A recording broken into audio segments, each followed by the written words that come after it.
Good morning, Shabbat Shalom. We are your clergy team here in the Gann Chapel. We're taping this on Wednesday, September the 25th. This is going to be showing on Shabbat morning, September 28th, Saturday night. The night that this is showing is Selikhot, and of course, 1 week from today is the beginning of Rosh Hashanah. We wanted to do a special episode about Rosh Hashanah and Rosh Hashanah Kippur and the heaviness of it all and the meaning of it all and the intensity of it all. And I wanted to frame it with kind of a double deal. One is that last Shabbos, we had a beautiful, meaningful, impactful ufruf of a bride who grew up here and a groom, lovely family, two lovely families. And the bride's father had passed away.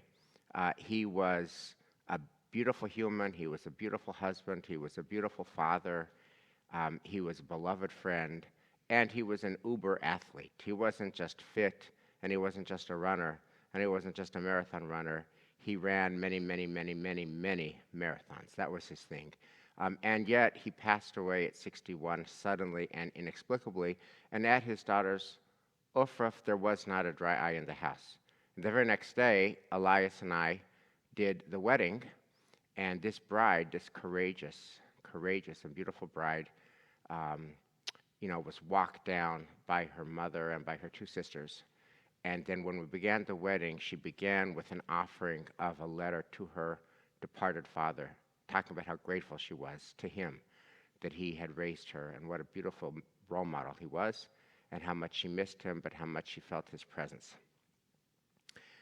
Again, not a dry eye in the house. And I bring all that up because in our offering today of text, we have two things. One is a statement by Rabbi Jonathan Sacks that he wrote in 2011 about the meaning of Rosh Hashanah, and he talks about how life is finite, and it's short, it's not long. They say NFL is not for long. The human condition is not for long. And it's meaningful and it's beautiful and we can shape it and we're free and it's sweet all at the same time. And of course, you couldn't read his words without realizing that the man who wrote those words himself passed prematurely. And then there's a story that is a different story about a father who is mourning a daughter who died at 32. And what I wanted to do is bring both of these texts to bear as we prepare ourselves for the days of awe. So let's thank God for the gift of learning Torah together. Baruch atah Adonai Eloheinu melech haolam, asher kiddushanu b'mitzvotav v'tzivanu la'asok b'divrei Torah. V'ha'arev na Adonai Eloheinu et divrei Toratcha b'finu u'b'fi amcha beit Yisrael. V'nihya anachnu v'tzatza'einu v'tzatza'ei amcha beit Yisrael. Kulanu yodei shemecha v'lomdei Toratecha lishma. Baruch atah Adonai hamelamed Torah li'amo Yisrael. Baruch atah Adonai Eloheinu melech haolam, asher bachar banu mikol ha'amim v'natan lanu et Torato. Baruch atah Adonai noten haTorah. So, dear colleagues and dear friends, we have two genres of texts. The Rabbi Sacks text is propositional truth about Rosh Hashanah. It's his intro to the Koren edition, written in 2011. He makes assertions about the meaning and the theme and the trajectory and the aspirations of Rosh Hashanah. And the second is a story. And there's more to unpack there later about these two different genres, which are basically talking about the same thing, the human condition. We'll talk about which one reaches us, how each of them reaches us. But let's first talk about Rabbi Sacks. Dear colleagues, what did you think? And what came up for you when you read Rabbi Sacks on Rosh Hashanah? I love the text. I love the text. He was a brilliant writer. He's able to summarize, at least in my case, all the fears, doubts, questions about meaning, life, meaning about losing dear ones, and put it all with beautiful language together. It's brilliant. And Elias, let me ask you, since you just last month, last year, of course, you lost your mother. And last month, you went back to Buenos Aires for her unveiling. So you're reading Jonathan Sacks about mortality and the human condition in your own season of fresh encounter with mortality, the passing of your mother. How did his words land for you in this season of your life? Yeah, very much. It's as if he was writing this for me. The one that it really, you know, is number 8, when he talks about that we are kind of a chain. You know, we are who we are because of the ones who came before us. And this beautiful metaphor about the letters, that the letters don't mean anything on their own, but when you put them together as the word, they create things. So it's really beautiful, really beautiful. I remember vividly, maybe this is too personal, but I want to share it.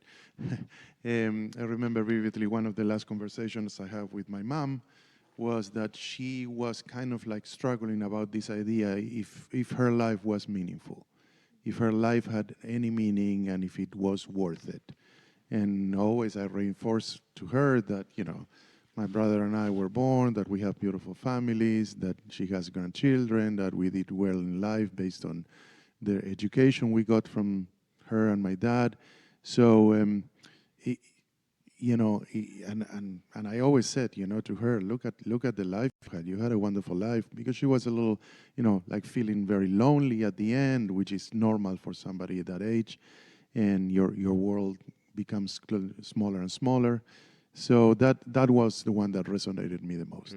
Yeah, I just want to, for the folks who haven't read it yet, I just want to read that language that you're referring to.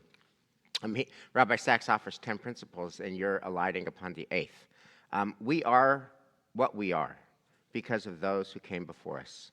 Our lives are not disconnected particles. We are each a letter in God's book of life. But single letters, though they are the vehicles of meaning, have no meaning when they stand alone. To have meaning, they must be joined to other letters to make words, sentences, paragraphs, a story. And to be a Jew is to be part of the strangest, oldest, most unexpected, and counterintuitive story there has ever been. The story of a tiny people, never large and often homeless, who nonetheless outlived the greatest empires the world has ever known. Each in turn thought himself immortal. These other civilizations, each has gone. The Jewish people still lives. So on Rosh Hashanah, we remember and ask God to remember those who came before us, Abraham, Isaac, Jacob, etc., and the Jews of every generation. And so he goes from the particular to the general, right. Part of the people, which is really beautiful. Yeah. Aliza, what about you? What came up for you when you read this year? It was interesting, and I felt just a question, because I thought every point he made is so beautiful, and that I didn't know, I'm somebody who connects through feeling often, and I was trying to figure out, what's the feeling that you take away from this? What's the emotional valence of this holiday? Because it feels like so often the way that we celebrate Rosh Hashanah Yom Kippur in the States is like it's a depressed intensity. And what's the emotional weight of this? And I feel a little disconnected. I'm not clear exactly why. I found every point to be beautiful. They're not arguable. It's just I didn't really connect with it. It didn't land for me so much. And well, how would you answer your own question? What was your emotional valence as you read it all?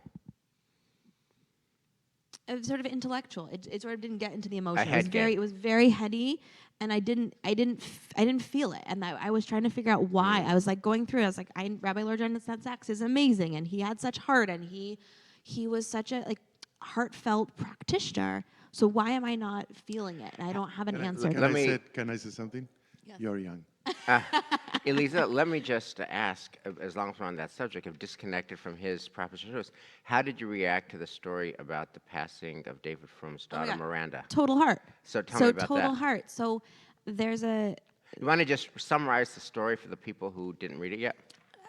So David Frum is a thought leader, he's a writer, he's an analyst, a political analyst, and he writes this piece about the tragic passing of his daughter Miranda at 32 from a brain tumor and complications from the brain tumor after the surgery. And how did that connect with you? It's just, I've never lost I've never lost a child, thank God. I've never had that experience, but there's a way in which the poignancy of human pain reaches me in a way that intellectual discussion doesn't. And I'm able to feel that in a deep way. Yeah. One of the unanticipated consequences for me of both of these genres was that for me it illustrated the limits of propositional truth and the power of story truth. I mean, first of all, in the history of the Jewish people, nobody has been more effective at conveying propositional truth than Jonathan Sacks. I mean, he is the Lord Chief Rabbi for a reason. He's just the best there is. I think he's best in class ever in the history of our people at just conveying the meaning of Yiddishkeit. His stuff is non-pueril, and yet when you stack it up against a story about this dying young person and the dog she leaves behind, I was also struck by the difference in genre. One genre is a pure head thing, and one genre is like, oh my God, crying. Yeah. And A couple yeah. of little things, short things. First, I didn't say that jokingly when I said you're young. I really mean it, because when you pass certain age and you lived more, you start questioning a lot of things in life, and you've been through losses. And then to me, it doesn't seem like in a way that it's as much as theoretical as you are talking about. To me, what Jonathan Sacks is talking about is like, you are in a beautiful age now, and you have your little toddler, but then the kids grow up and they go to university and you're all of a sudden saying, what happened? Where all these years went go? Where did they go? And all of a sudden you feel like, life is short. Yeah, So, and you could feel that. Exactly. Yeah. Michelle, I'd love your reaction. Yeah, it will not surprise you to find that I did not find Rabbi Sacks to be dry or disconnected, or that the story, while incredibly profound and really gutting as a story, actually I felt gave me a little less than what Rabbi Sacks gave. And I totally agree with your sense of the eighth point. It's profound for me. Each of the points really resonated, but the one that kind of, if you want a story, the one that tells the most shaking story, I think, is the fifth, where it says, the suffering of our ancestors haunt our prayers.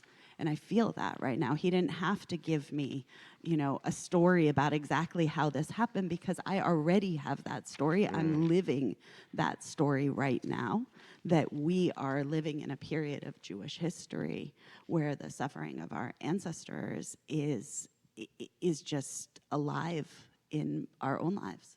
Yeah. And are you saying, just to draw this out, Michelle, that you're reading this in a post-October 7th, the one-year anniversary of October 7th, expanding war in Lebanon deal? You're thinking of people, basically your older kids' age, who are serving in the IDF, Lord only knows where and for how long and how many tours, etc. And that's a function of choices that our ancestors made. Our ancestors came here, their ancestors went there, and therefore their suffering is ongoing. Yeah, and not just that. I mean, we've discussed many, many times over the course of this year about the way in which the stories of our ancestors ground us through our own experience of our worry, of our fear, of our trauma. And I think that next sentence on the following page, the world we live in is not the world as it ought to be. Right? This legacy that we have is just a profound call and challenge on all of us that I personally struggle with every single day. So I did not find this intellectual. I found it really profound. So thank you, Michelle, for that. So it's 2 and 2. So I have a thought that I want to share with all of you and see if we are on the same page. A little bit connected to what Alisa was saying about the identity of Rosh Hashanah, that it seems a little bit, based on this, a little depressing. We always talk about that the Rosh Hashanah and Yom Kippur are times for us to look at ourselves and our lives and to make a balance of what is good, what is bad. Me personally, I don't know if this is also your take, because we are clergy, I examine myself pretty much every day. I don't need to wait for Rosh Hashanah and Yom Kippur to examine myself. What is my life, and where am I going? What are my goals? What are the things I'm not doing right? So it always struck me that Judaism put an emphasis of, okay, do whatever you want during the year, but then Rosh Hashanah and Yom Kippur is the time. I don't think there is any human being that walks in life, and he says, at the end of the day, doesn't think about this life and the things that accomplish or not. So, Les, how would you answer the question that Eliza surfaced, the emotional resonance of Rabbi Sacks? Was if you read this and therefore you feel what? I love every word he says because he's able to put into words things that cross my mind, but I don't know how to put into words, not even in Spanish. But what I'm saying is that this is beautiful, and I can read this at any time in my life, during even Pesach, during Shavuot. I don't need to wait. You don't need to wait for But Elul. that's actually, he actually speaks to that, because he says on page 4, in the second paragraph up from the bottom, on Rosh Hashanah, we step back from our life like an artist stepping back from his canvas, seeing what needs changing for the painting to be complete. Right? Every day we're looking, we're examining, we're growing, we're trying. On Rosh Hashanah, we stand back and say, like, how did I do? And that metaphor of the artist stepping back from the canvas, I think, is so helpful through all those hours of prayer. One last question, and then we're going to pivot to the David Frum piece. What was the resonance? So I'll just sum up the article, what I took away from it, which is, in a sentence, if I were conveying this to Shira or one of my kids who hadn't read it, what does he say?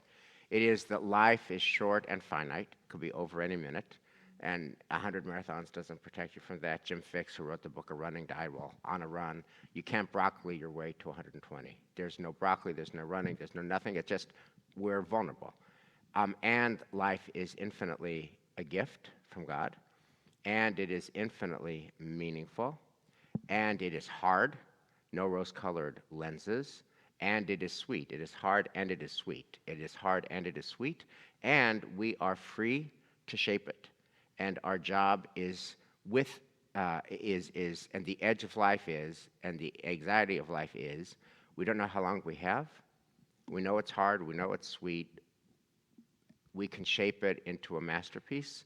Get going on it and live an examined life, and you're free to shape your life, and you're not constrained by what was. And therefore, so that to me is in a sentence or two or a paragraph, that is what he says. My question for you guys is, we read his words knowing that he died young, right? He wrote Morality, his big, great work. He gave a couple of talks, and then he passed away.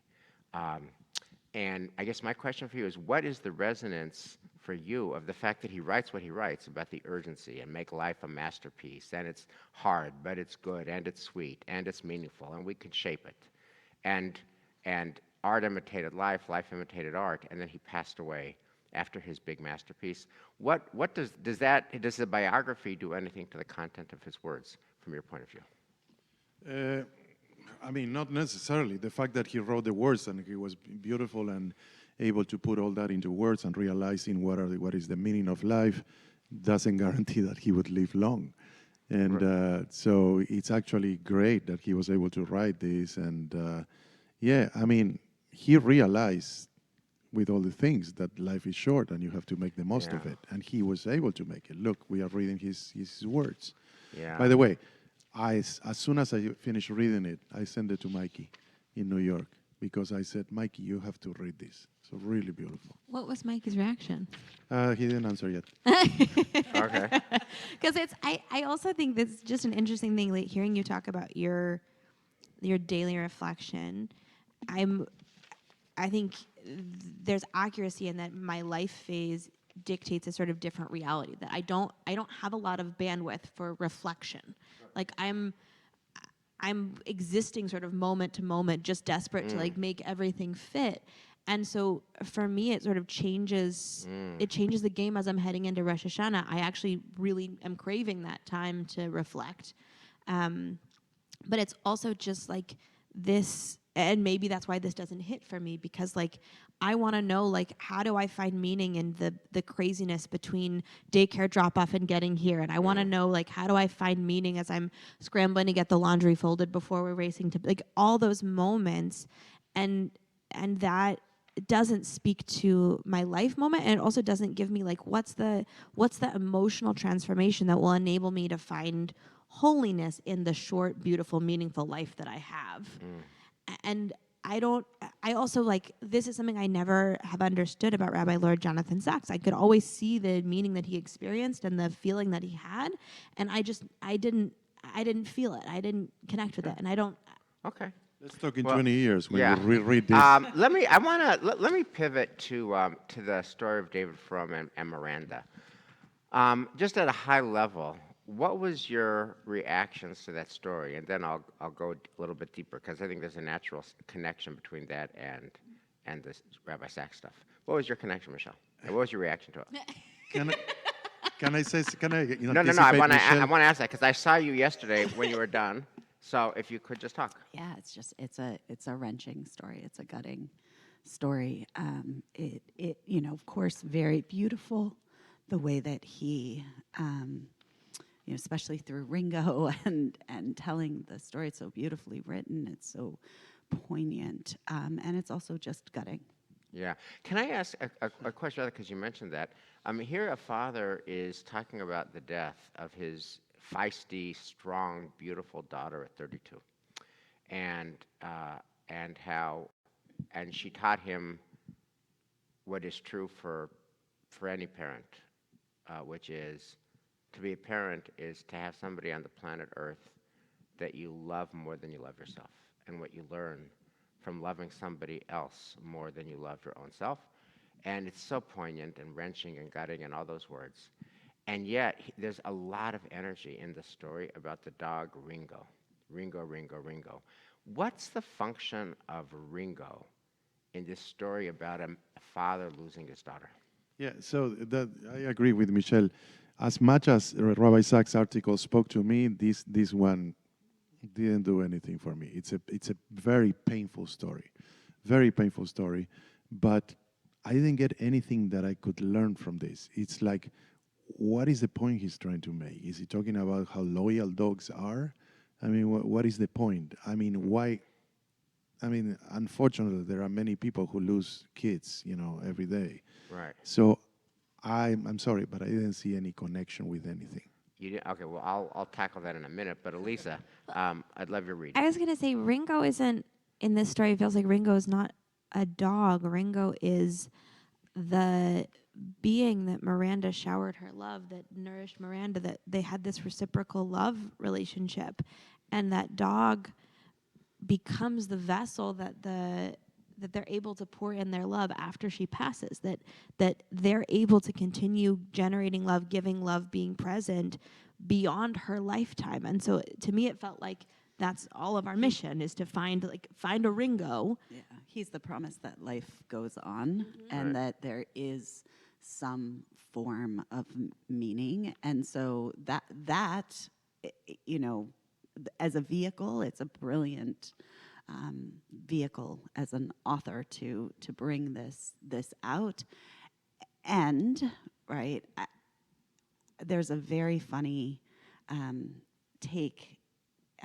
Neil Gaiman has a very funny take on the book of Job, which is like Job loses all of his children, and in the end he kind of gets back something he finds meaning in, and the approach is biblically like, okay, well, so we've gone through this, and there's meaning, there's purpose, you get the thing, you get something back, and Neil Gaiman very, very humorously says, I wanted the first thing, and I still I feel that at the end of this reading. I mean, it's beautiful.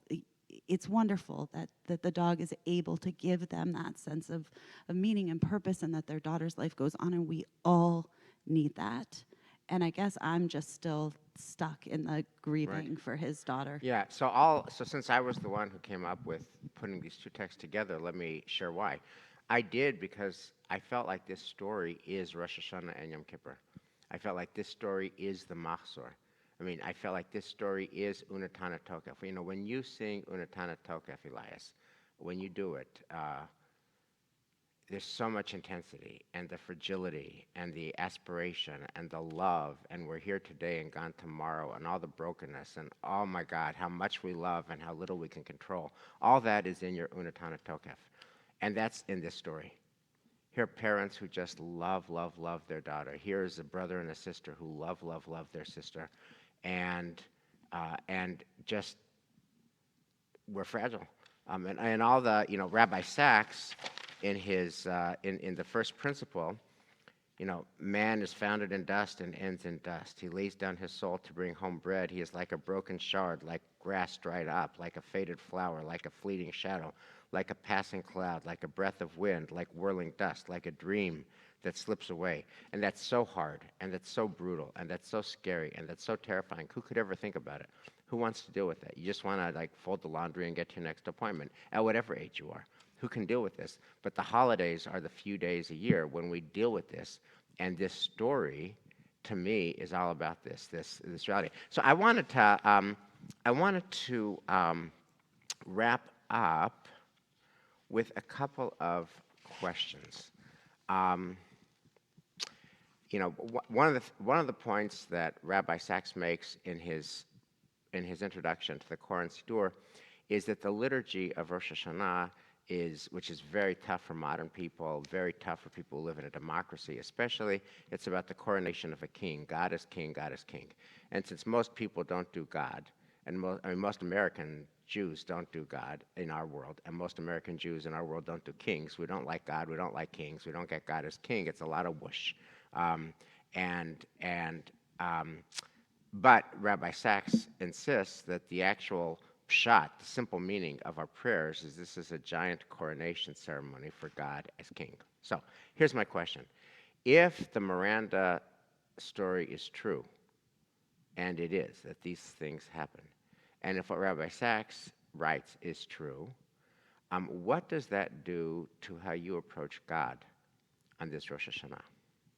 How do you approach God on this Rosh Hashanah when the words we read are just so true? I was going to, one of the beautiful things I'm explaining to everybody, one of the beautiful things that we have as a clergy team is that when we meet on Fridays, in addition sometimes of going over the agenda of what we need to do, we sometimes devote some time to talk about deep, meaningful things. And I was going to bring up something to talk to you, these guys, this Friday, because I'm struggling with something. It's the prayer Shema Koleinu. Shema Koleinu talks about, at one point it says, Al tashicheinu le'et zikna, kichlot kocheinu al ta'azveinu. And I pray with a lot of intensity in the last few years for my mother, not to lose her strength, because that is the meaning, at advanced age, at old age, don't abandon us, give us the strength. And I don't know how to approach this prayer this year. And I don't know if I can find meaning in this prayer this year. So I was going to ask you for advice. Well, thank you for that question. Could we start with you? How would you answer your own really important question? I need advice from the rabbis. Well, can I? Okay, I'll answer your question. I mean, there are different ways of. I'll answer your question with the question. And this is to kind of channel Michelle's energy about what she picked up in the Sacks piece. We, the Jewish people, as we approach October 7th, and we, Temple Emmanuel, as we approach October 7th, we've been praying for the hostages every morning and every night, every day since October 7th. And, most of them are not home yet.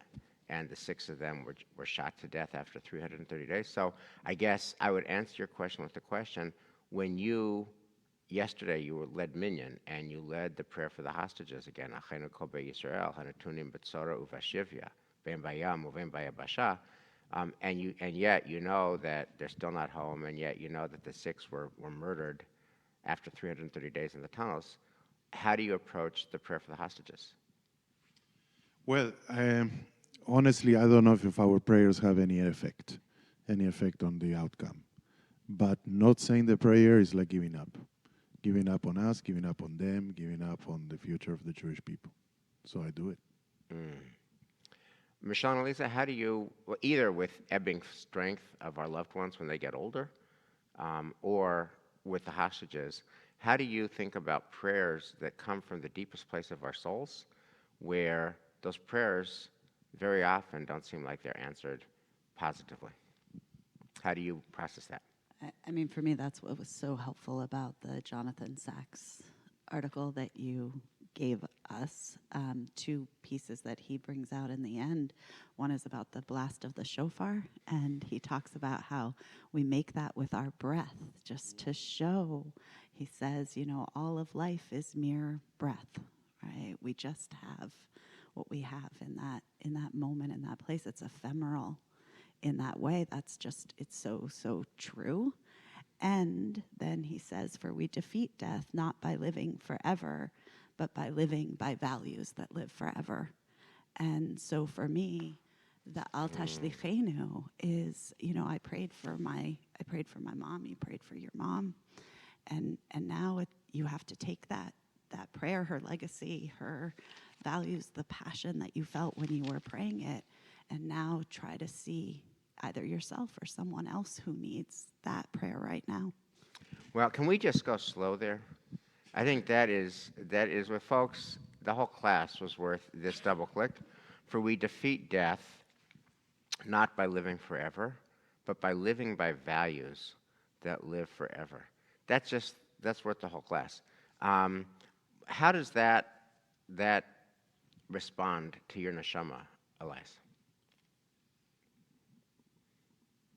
I mean, yeah, definitely. I mean, I'll be carrying the values that my mom taught me my whole life, and there is no question about it. And we live through that, and that's the reason we put so much emphasis in Ledor Vador every week when we sing, from generation to generation, meaning continuation of our traditions and religion, but also our values.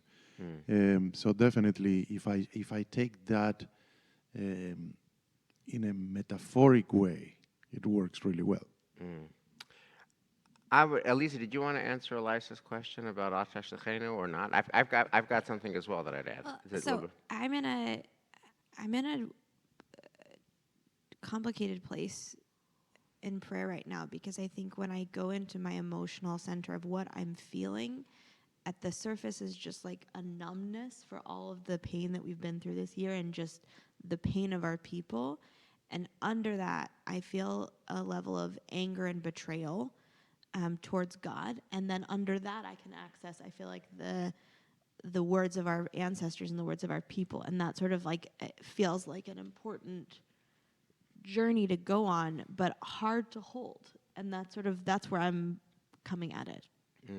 So you will have a more difficult task than me, because you are also a Hazanit, and you have to say all these prayers with this anger. I mean, I think our ancestors have said prayers with anger before. I think we have prayers that are expressions of anger.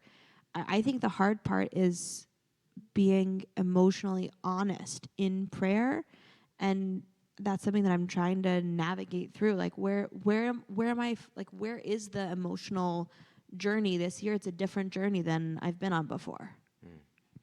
I wanted to add one other thing, and then we'll wrap up. To answer your question about Al Tash Lechenu, don't cast us off, when somebody we love got cast off and their energy did ebb. To me, that and I would answer the question about the hostages, praying for the hostages when the reality doesn't change. For me, the meaning of both prayers is a gesture of love. When we say the prayer for the hostages, to me, it's a statement of love that we're thinking about our hostages every morning and every night. They're never far from our mind. They're every morning and every night in our heart and in our soul. That's what they are. Now, do I actually think that the words are going to go out to heaven and it's going to change God's mind? I don't.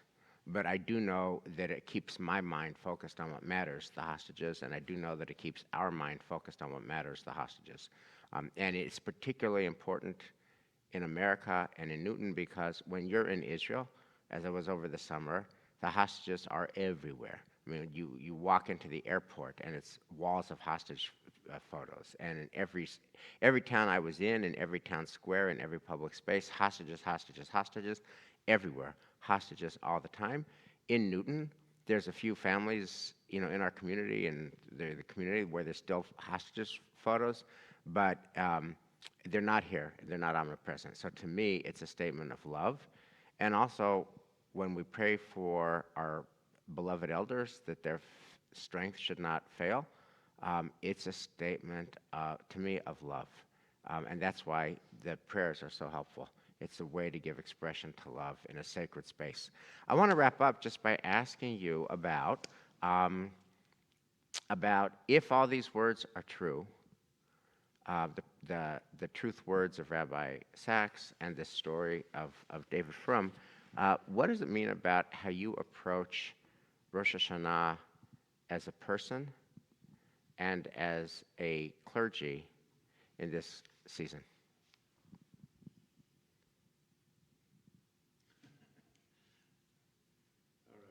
Dennis not here, I'm going to answer first. I think that having all these thoughts in my mind, all right, and being aware of all this stuff, Rosh Hashanah, it's a time to also celebrate what we have and enjoying it and savor it and be happy for that, be content for the good things. So there are different approaches. I mean, as I said before, the fact that all this is written and we should focus on this during Rosh Hashanah, to me, I don't need to wait for Rosh Hashanah, but I could use Rosh Hashanah to see the other side of the flip the coin, to appreciate what I have. I think I like that vibe this year, especially. His words about, we believe in life after death, but it's life before death that we truly find human greatness. And I think looking amidst this really painful moment to try to find those places and in those people before us, the greatness that they're all carrying and that we're all carrying around with us is an excavation project to remember that there's still so much more capacity and that the world is not yet where it ought to be, and we can still have a part in that.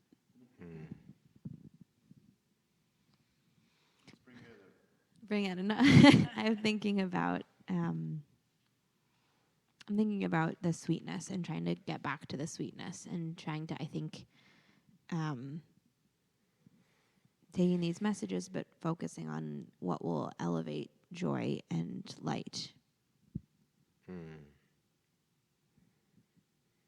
For me, the single words that resonated the most in both pieces, Jonathan Sacks and David Frum's, were the story that when the family was at his wife's family's property in Ontario, he would throw a ball to their bigger dogs, and then this little dog Ringo insisted in intervening and being part of it, and kept basically ordering him around.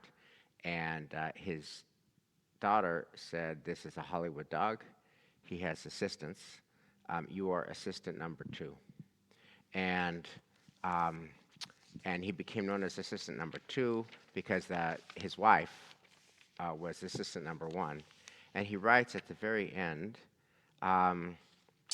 and I think over 32 years of life, Miranda gave me many gifts. She gave me joy and pride and the wisdom that can be learned only from loving another being more than one loves oneself. Then at the end, she gave me one last gift, the most immediately necessary of them all.